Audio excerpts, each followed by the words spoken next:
Boa noite, meus amigos, sejam bem-vindos. Hoje, o nosso foco aqui, a nossa investida aqui, então, é se comunicar com pessoas que não necessariamente são do direito. Então, hoje aqui, nós vamos falar com um linguajar menos técnico, vamos tentar conversar com pessoas que não são do direito, e para quem é do direito, para quem é advogado, para quem é meu aluno, para quem é mentorado nosso, também vai ser um momento importante para entender um pouco como é que se dá essa sistemática, como é que se dá essa metodologia de comunicação. Nós, advogados, muitas vezes somos um bicho meio meio difícil de se comunicar, né? A gente fala com uma linguagem própria, eu acho que qualquer profissional, né? Se tu pegar o médico, dois médicos se falando, o resto da humanidade não entende, né? Quando o médico conversa com a gente, às vezes a gente não entende. O engenheiro, a mesma coisa, e o advogado também não é diferente, né? A gente fala o famoso juridiquês e acaba que isso afasta a informação de grande parte da população. Então, a nossa ideia aqui é ter um linguajar mais simples, um linguajar que a gente possa conseguir estabelecer essa comunicação e, principalmente, poder explicar para as pessoas o porquê que elas devem fazer um planejamento patrimonial da família. Então, esta nossa aula, como eu anunciei, é para te contar 3 pilares do planejamento patrimonial da família. Só que antes de falar o primeiro pilar, eu quero já te adiantar o seguinte, olha, que história é essa de planejamento patrimonial da família? Desde que eu comecei a atuar nessa área, a gente não encontrava não existe uma área da faculdade que possa nos orientar de qual área do direito é essa, né? Nós lidamos aqui com questões que são próprias de direito tributário, nós lidamos aqui com questões que são próprias de direito de família, de direito das sucessões, nós lidamos aqui com questões que são próprias de direito civil, de direito empresarial, nós lidamos aqui até com questões que são, às vezes, até de ordem trabalhista. Então, são vários ramos do direito, e veja, vários ramos do direito que na própria faculdade de direito não se comunicam.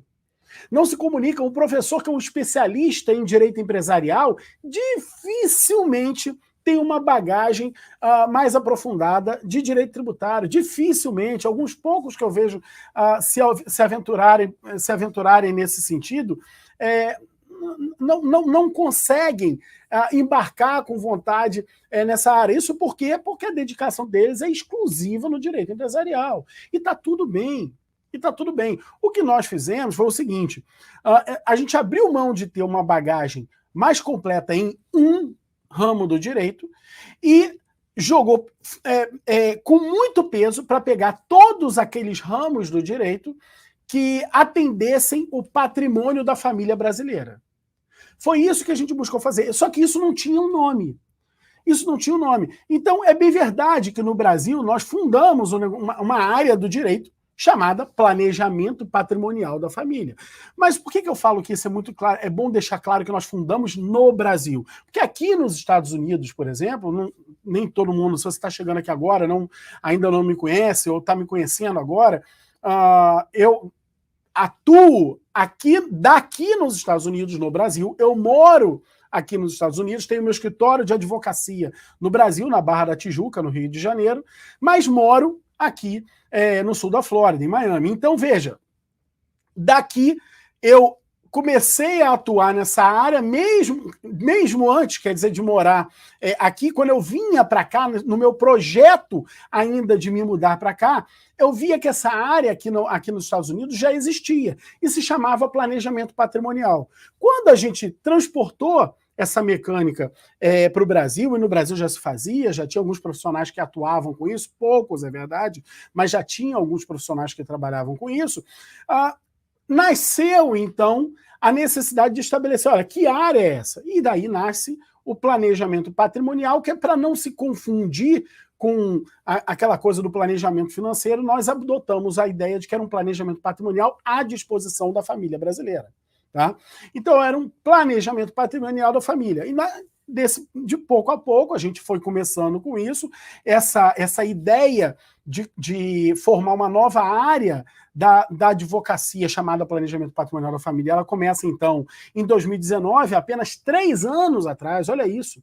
É uma área que só existe, apesar das ferramentas já existirem há muito tempo, essa área, como uma área da advocacia, como uma área de atuação da advocacia, ela veio a se consolidar há 3 anos atrás. Né? Então é algo ainda muito novo, ainda muito desconhecido da família brasileira.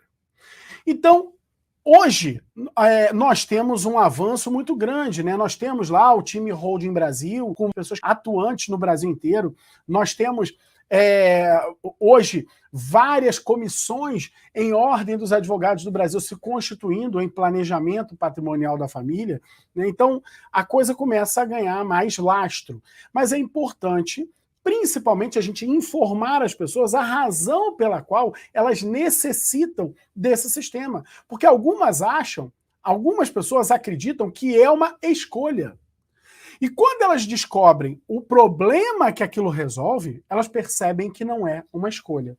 E daí a necessidade, então, da gente construir essa nossa aula aqui em torno dessa conversa, de apresentar esse sistema de diálogo para o povo brasileiro, numa linguagem fácil, numa linguagem alcançável, tá? Para que a gente também possa mostrar para os colegas advogados que estão aqui assistindo como fazer. E nessa, nós criamos, então, a ideia de que você se baseia em 3 pilares. 3 pilares. Vamos, então, ao primeiro pilar. O primeiro pilar, de grande razão para a qual nós temos essa organização de planejamento patrimonial da família, é evitar o inventário. Tá? Então, o planejamento patrimonial da família, ele vai ter como primeiro pilar, como primeira grande razão de existir, a possibilidade de evitar que a família brasileira atravesse pelo sistema de inventário. Ah, mas para quê? Para que atravessar, evitar o inventário? Ora, são muitos os motivos. Muitos os motivos. Um deles é inventário, quando não tem patrimônio, ou quando o patrimônio é muito pequenininho, normalmente a coisa flui. Ou quando só tem um herdeiro, a coisa flui. Ou quando não tem um terceiro, a coisa flui. E quem eu falo que são os terceiros? Olha só. Os terceiros, normalmente eu chamo aquelas pessoas que são ungidas por Deus, que nunca estão atrás do interesse próprio, né? Por quê? Quem são? São genros e noras, né? Genros e noras. Por quê? Você que está me assistindo, você sabe exatamente como você criou o seu filho. Você sabe que tipo de valores você entregou para o seu filho.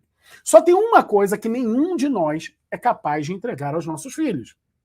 É um manual prático de orientação do coração deles. Não tem como. Não tem como. E aí, os corações dos nossos filhos vão levá-los a pessoas que podem ter valores próximos ao deles, ok?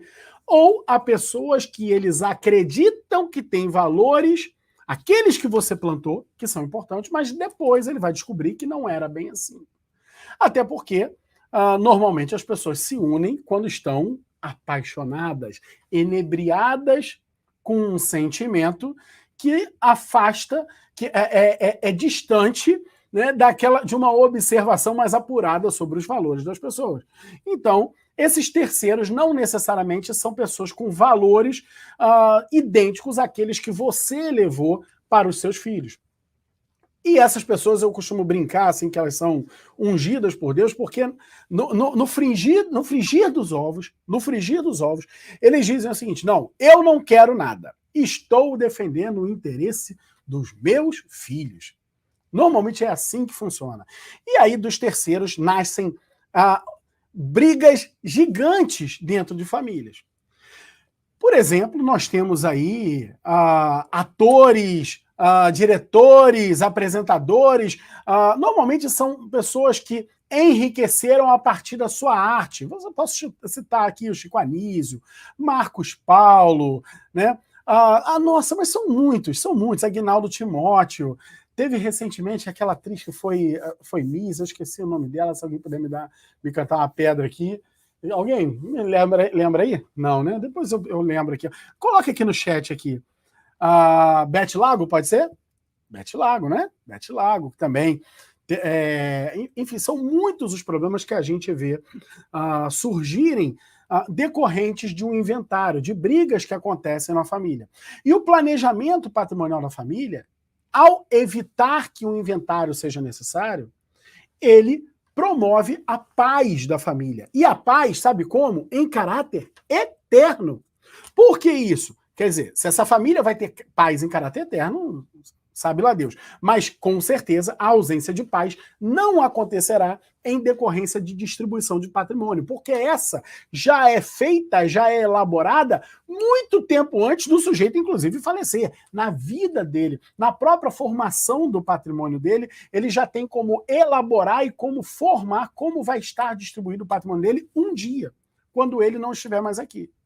Então, isso tudo você já consegue deixar articulado de maneira que os seus sucessores não passem pelo inventário. E o inventário não tem só isso de problema. Entre outras coisas, o inventário é muito caro. É muito caro. A família brasileira está começando a se situar nisso. Como é caro o inventário. Então as pessoas estão começando a perceber que não dá para admitir mais aquele papo de é só vender um dos bens. Que isso? Um dos bens? Como assim? Bens que a pessoa ralou a vida inteira para adquirir? Ou quando tem só um? É só vender. Ou seja, esse só um, o seu filho não vai nem poder ser titular, às vezes, daquela casa que você morou a vida inteira. Por quê? Porque vai ter que vender para nada. Só para entregar na mão do governo, do advogado, do cartório, do sistema. De uma maneira em geral. Isso está errado. Está errado.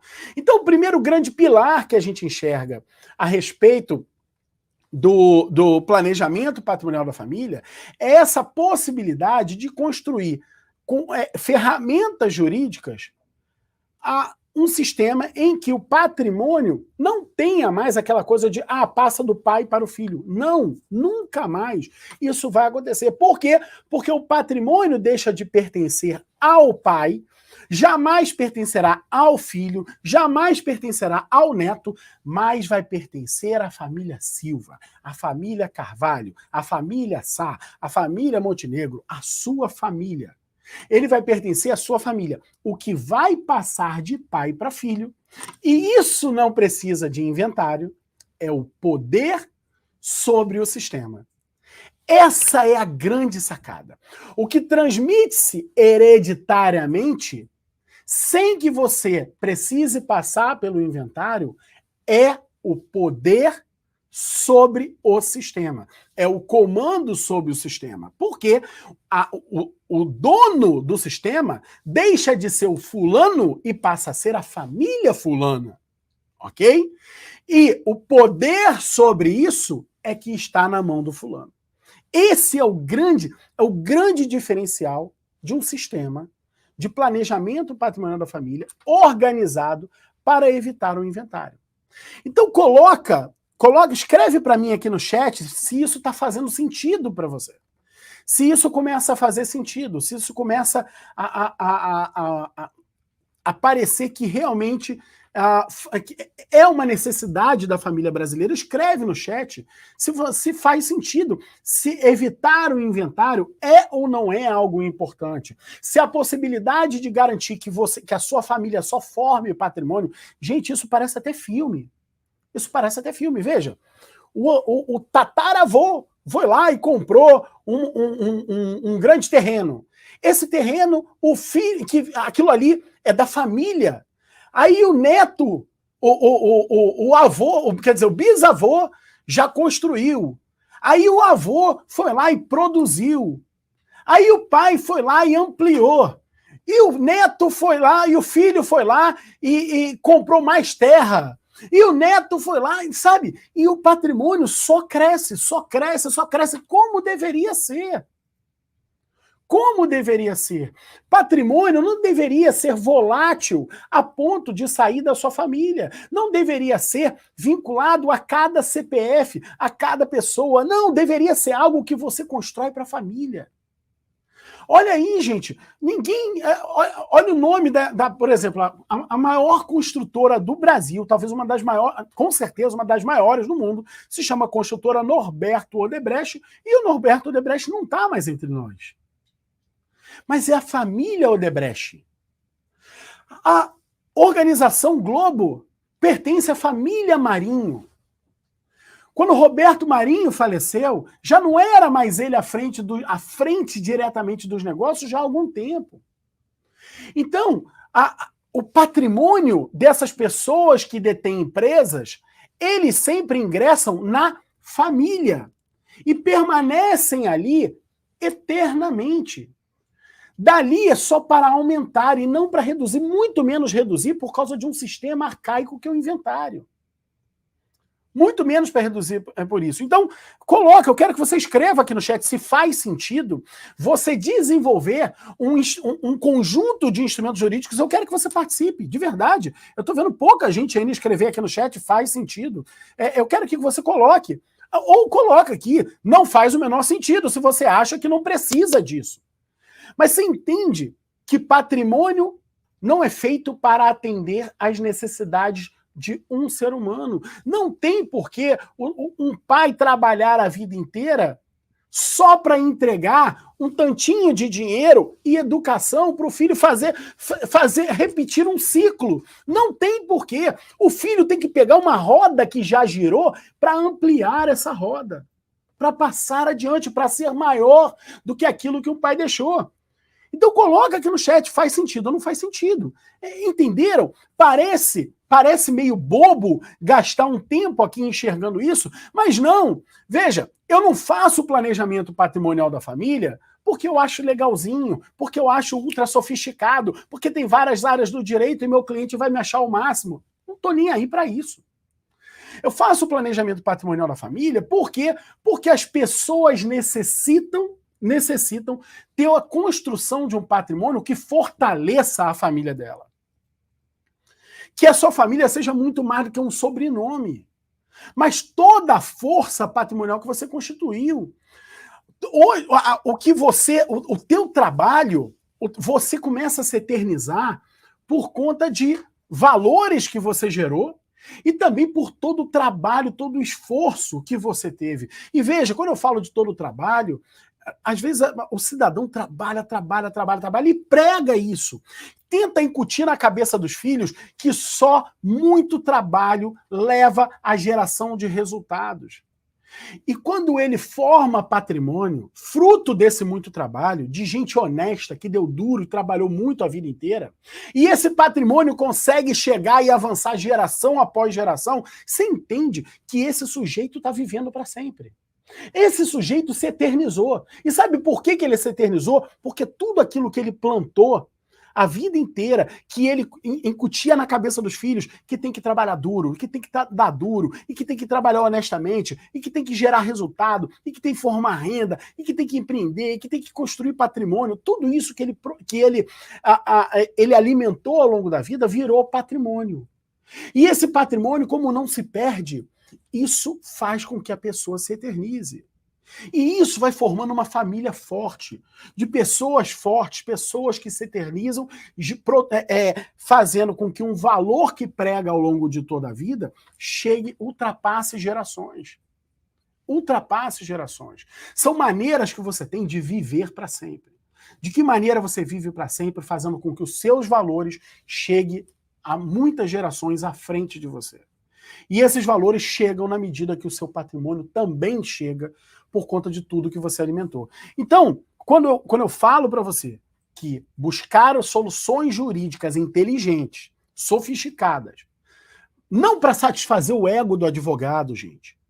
Não para o cara botar um pôster lá numa revista jurídica que só outros advogados leem. Não. Mas para atender uma real necessidade da família. E evitar o inventário é uma real necessidade da família, e por isso esse é o nosso primeiríssimo pilar. Vamos avançar aqui. Segundo pilar, coloca na tela para mim, o segundo pilar, organizar atividades econômicas. Olha, Talvez a sua família seja uma família que formou todo o seu patrimônio baseado no quanto você trabalhou, no quanto você trabalhou como empregado. E está tudo bem. Tem muitas pessoas, muita gente que deu duro e trabalhou a vida inteira como empregado de grandes empresas, empregado de grandes, ou mesmo empregado de pequenas empresas, mas com grandes projetos, servidores públicos que conseguiram, ao longo da vida, formar patrimônio. Qual pese a dificuldade do servidor público, não importa se ele é magistrado ou se ele é um auxiliar, né? As dificuldades, ano após ano, o servidor público perde, porque não tem uma reposição de salário. Então, esse sujeito tem muita dificuldade. Mas então, qual pese muitas famílias terem formado o seu patrimônio através do seu salário que recebe mensalmente, são muitos clientes que nos procuram e muitas famílias que formam o seu patrimônio a partir de uma atividade econômica que exercem. Sejam elas pessoas que vêm, por exemplo, como profissional liberal, como eu, que sou advogado, sou professor, sou profissional liberal, né? Sejam pessoas que têm empresas, que têm outras atividades econômicas mais organizadas do ponto de vista do empreendimento. Então, muitas famílias realizam atividades econômicas e também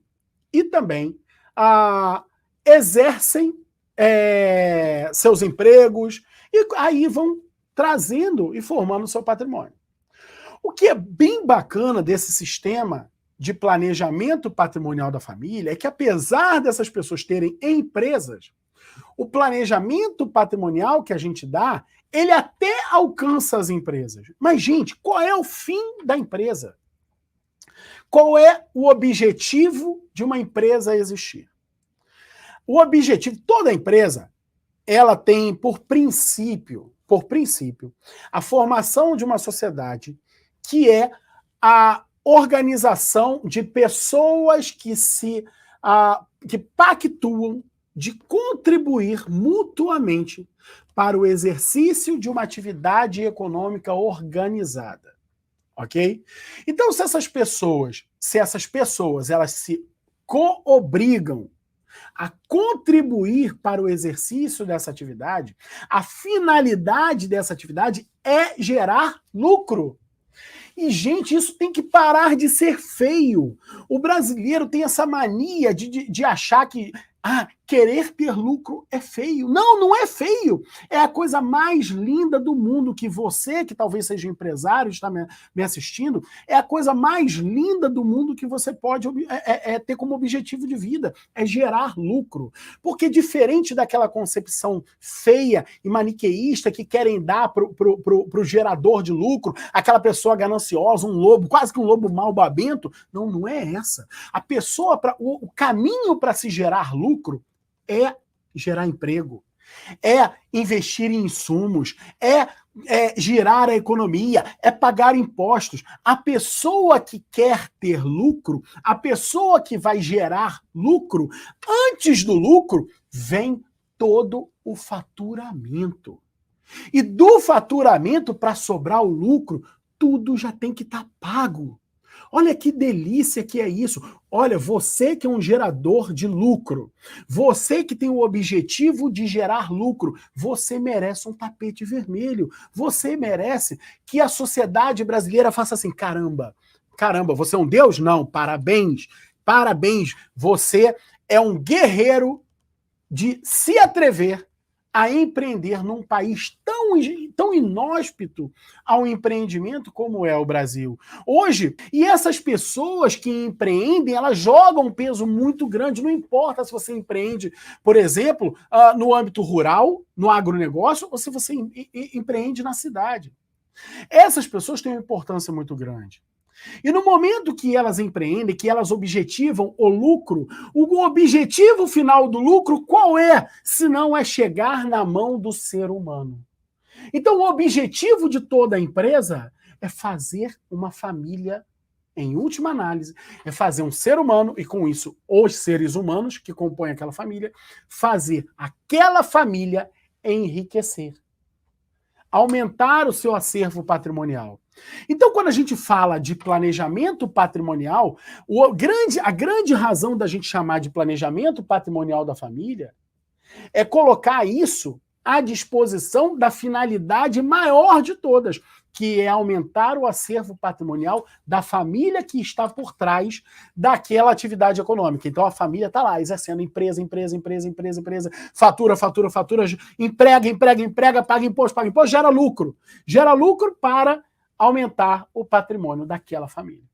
Então a importância, o segundo pilar que a gente tem é justamente ter um instrumento que vá atender a essa família no sentido de, peraí, vamos organizar melhor a atividade da empresa para que ela tenha menos riscos, para que ela tenha menos reveses, para que ela tenha menos dificuldades e, com isso, ela amplie a sua potência para crescer o acervo patrimonial da família. Feito isso, qual é a segunda etapa do planejamento patrimonial da família para as famílias que exercem atividades econômicas? É criar uma barreira no meio.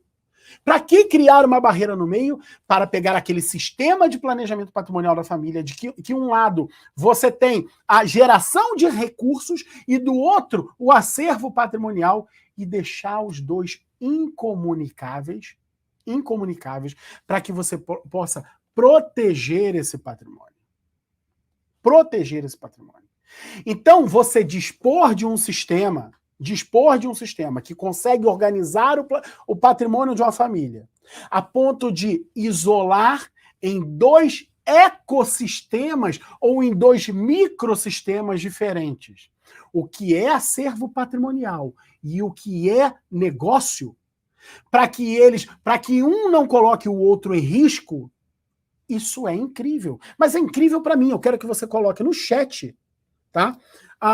Se isso está fazendo sentido. Porque esta é uma aula que escreva no chat se faz sentido ou se não faz sentido. Esta é uma aula que eu já avisei desde o começo. Quem não está disposto a entender conceitos, quem seca, Márcio, mas eu vim aqui atrás daquela técnicazinha, aquele detalhezinho, aquele hackzinho, aquela dicasinha para eu botar no contrato social e tudo mais. Cara, essa é a hora de você falar o seguinte: vou assistir a novela. Porque se você não entende esse conceito, você não está preparado para prestar um bom serviço para a família que vai ser atendida por isso. Então, se faz sentido, não me deixa falar sozinho, escreve no chat aqui, ó. Faz sentido. Alguns estão botando hashtag faz sentido. Por quê? Porque é importante que para você, que é profissional, que vai trabalhar com isso, ter um sistema desse à sua disposição, é importante que você entenda esses conceitos. Eu costumo dizer o seguinte, um bom exemplo que eu gosto de dar é na época que o Brasil foi campeão olímpico em 92, não é isso? 92, o Brasil foi campeão olímpico de vôlei.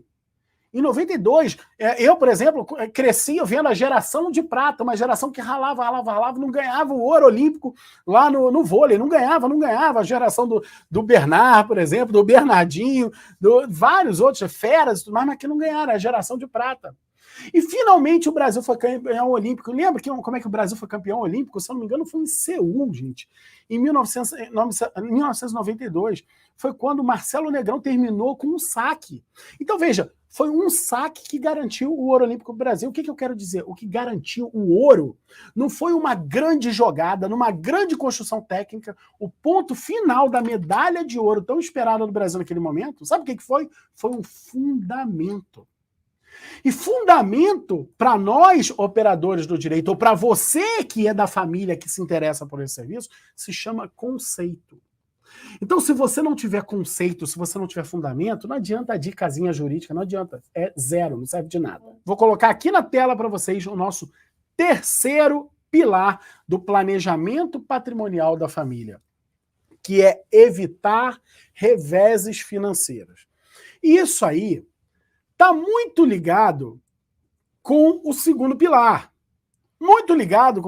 Porque, veja, Nós falamos lá, tem famílias que exercem atividades econômicas, não importa se no campo ou se na cidade, não importa se numa indústria, no comércio, ou na prestação de serviço, ou como profissional liberal. Não importa. Se você exerce atividade econômica, uma coisa que é inerente a toda atividade econômica tem isso, todas elas têm risco. Toda atividade econômica que seja, por mais segura que possa parecer, tem risco. E desse risco pode vir um revés financeiro. Pode vir uma penhora na justiça. E através do sistema de planejamento patrimonial da família, é possível evitar esse revés.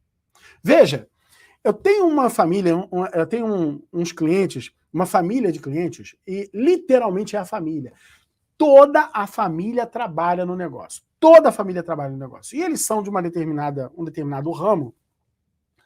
E eles, ao longo da vida, construíram várias coisas bem legais, mas eles tinham um grande objeto de desejo da família, que era uma casa na região dos lagos, que antes era só uma casa, essa casa virou um sítio, que virou uma chácara, que virou um aras, e que é a coisa mais espetacular do mundo.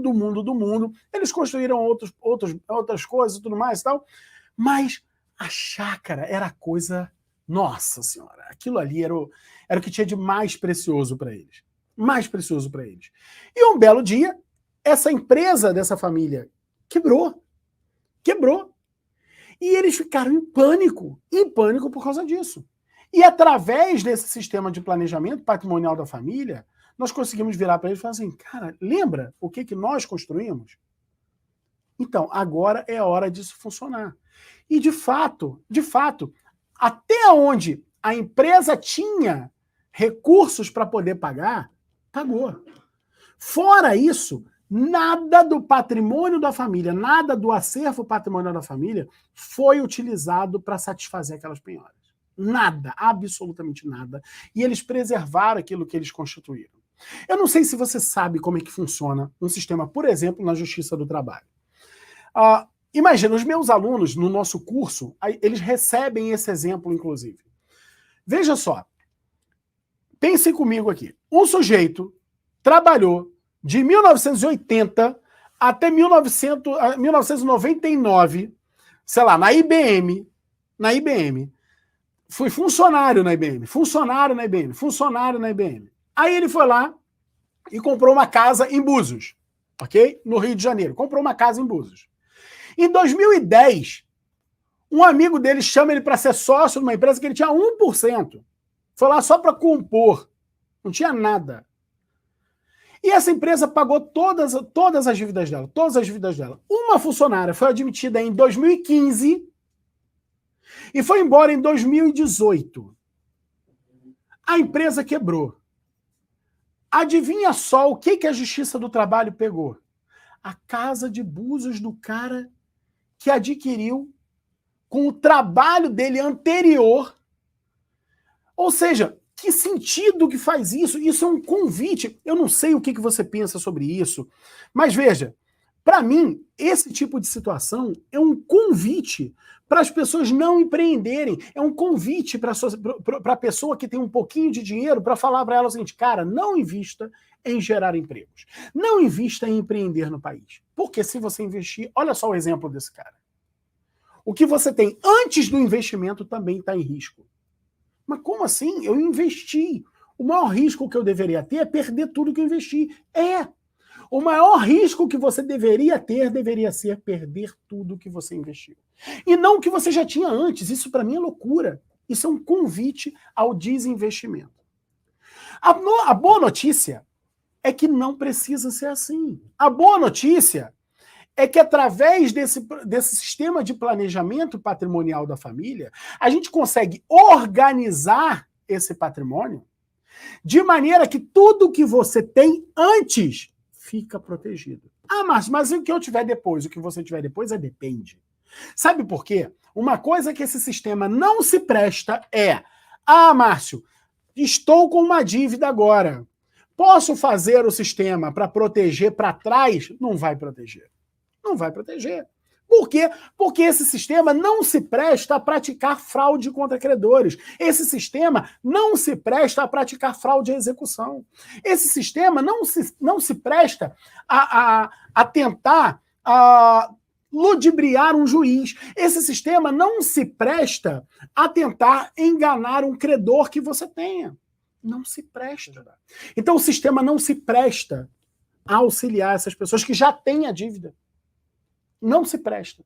Para isso, você precisa que um advogado especializado nessa área de contencioso, de disputa, de execução e tudo mais, faça a defesa para você e ver se é possível ou não fazer a defesa. Mas o planejamento, a palavra inicial é planejamento. E não existe planejamento depois do revés. Não existe planejamento depois do revés. Então, o terceiro pilar é justamente evitar o revés. Okay? É evitar que ele aconteça. Então, através desse sistema, nós conseguimos desenvolver uma mecânica em que você consegue evitar que, uma vez vindo a ter algum revés financeiro, esse revés recaia sobre o seu patrimônio. Sabe o que é mais lindo? Você consegue evitar que esse revés recaia sobre o seu patrimônio se esse revés foi contra você ou contra um filho seu. Mesmo que tenha sido contra um filho seu, esse patrimônio continua preservado, protegido. Por quê? Porque está dentro do seu acervo patrimonial que você organizou de acordo com o quê? De acordo com a metodologia do segundo pilar, que é isolar em 2 blocos diferentes, em 2 ecossistemas diferentes, para que eles não se comuniquem. E com isso, sim, nesse momento nós temos os nossos 3 pilares. Mas como quem me conhece já sabe como funciona, o pessoal já até espera. Isso, o Márcio anunciou 3, é porque vem mais, né? E sim, a gente gosta aqui, né? A gente gosta de sempre entregar mais do que a gente promete. O nosso 4º pilar, o nosso bônus para esse nosso encontro, que é pagar menos impostos. É isso. Esse é um sistema que vai te possibilitar, além de tudo, ter um ganho financeiro. Recentemente, o Supremo Tribunal Federal acabou de julgar uma ação direta de inconstitucionalidade, que no primeiro momento todo mundo achava que essa ação direta de inconstitucionalidade foi julgada contra o contribuinte. Deixa eu te explicar como é que funciona. E aí, a ministra Carmen Lúcia, num voto que eu considero muito bacana, arrumou o voto dela e falou assim, olha, a ADIM, essa ação direta de inconstitucionalidade, merece ser julgada improcedente, não merece que a pretensão dela seja acolhida. Mas vamos arrumar os conceitos aqui, porque o governo está entendendo o troço todo errado. Então vamos lá. Lá em 2000 ou 2002, me fugiu agora, mudaram o Código Tributário Nacional, tá? E como aqui é um papo para leigo, eu vou dizer o que aconteceu, muito menos, o artigo, não sei o que e tal. Posso dizer o artigo, 116, parágrafo 1. Mudaram o Código Tributário Nacional, inseriram ali um dispositivo que dizia assim, olha, a Fazenda, o Estado pode entender que um determinado ato que você praticou, ele foi usado para simulação de alguma coisa. E vamos lá, a Fazenda pode desconsiderar aquilo ali para poder pegar o crédito que você teve. Então, vou te dar um exemplo. Vou montar uma empresa e vou botar lá que eu vou vender as cotas vou botar todo o meu patrimônio dentro dessa empresa e vou dizer que vou vender as cotas dessa empresa para os meus filhos. E eu vou dividir isso em 30 anos. Em 30 anos. E eles pagam lá em 30 vezes 12. Quanto é que dá isso aí? Quanto é que dá isso? 30 vezes 12, 380, pode ser? 360, né? 360 parcelas. Beleza. Quantos depósitos vão ser feitos do filho para o pai? Nenhum. Aquilo ali foi uma doação disfarçada. E graças a esse dispositivo, a Fazenda estava, então, autorizada a desconstituir um ato como esse. Né? Estava autorizada a desconstituir um ato como esse. E aí, veio, então, essa ação direta de inconstitucionalidade para falar assim, pera lá, não é bem assim. E aí tinha lá uma série de ponderações. Esse novo artigo, esse novo dispositivo que colocaram no Código Tributário Nacional foi apelidado pelo governo, pela Fazenda, como norma geral anti-elisiva. Agora vamos tirar o juridiquês. O que é anti-elisivo? É contra a elisão. O que é elisão fiscal? Você que é leigo, entenda isso. Elisão fiscal é planejamento tributário lícito.